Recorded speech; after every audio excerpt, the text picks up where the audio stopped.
အရန်ပင်ပန်းနေတယ်လို့ထင်ရတဲ့အခါရတဲ့အချိန်လေးမှာကောင်းကောင်းအိပ်ဆက်အနားယူလိုက်ပါမနှက်ပြန်တွေအကြောင်းကိုအများကြီးမတွေးပါနဲ့ဘဝကရုပ်ရှင်တွေကလို့တော့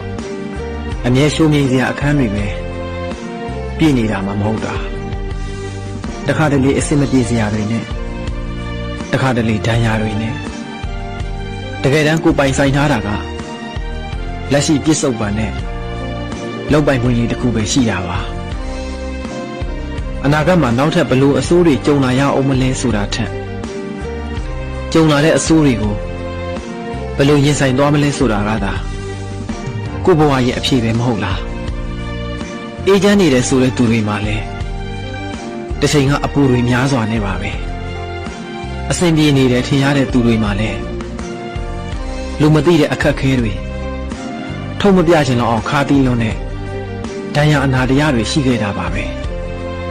ဘဝဆိုတာကတော့နေတတ်တဲ့သူတွေကိုပဲပျော်ဝင်ပေးထားတာပါအရာရာကိုအစိုးမြင်ထိခနဲ့ရှိခံစားလွယ်ပြီးလွယ်လွယ်နဲ့အရှုံးပေးပြောညံ့တဲ့သူတွေအတွက်တော့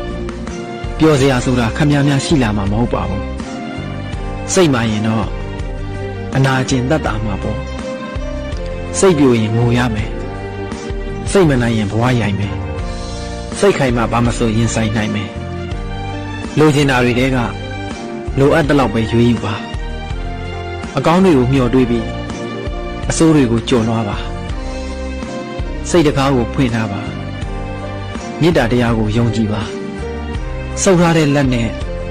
ဘာမှယူလို့မရတယ်လို့ငုံပြီးလမ်းလျှောက်နေတဲ့သူဟာလည်းရှေ့ကအရာတွေကိုဘာမှမြင်ရမှာမဟုတ်ပါဘူးနာကျင်မှုတွေကိုမွေးမထားပါနဲ့တယောက်ယောက်ကကိုယ့်ကိုမရှစ်လဲကိုယ့်ကိုရှစ်တဲ့သူတွေအများကြီးရှိပါသေးတယ်လူတိုင်းစီကတော့အစစ်အမှန်ကိုရနိုင်မှာမဟုတ်ပါဘူး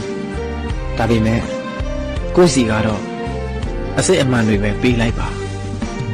ဘဝဆိုတာစိတ်ကူးရင်ရတဲ့အရာမဟုတ်ပါဘူးလက်တွေ့ရင်ဆိုင်ရတဲ့အရာပါ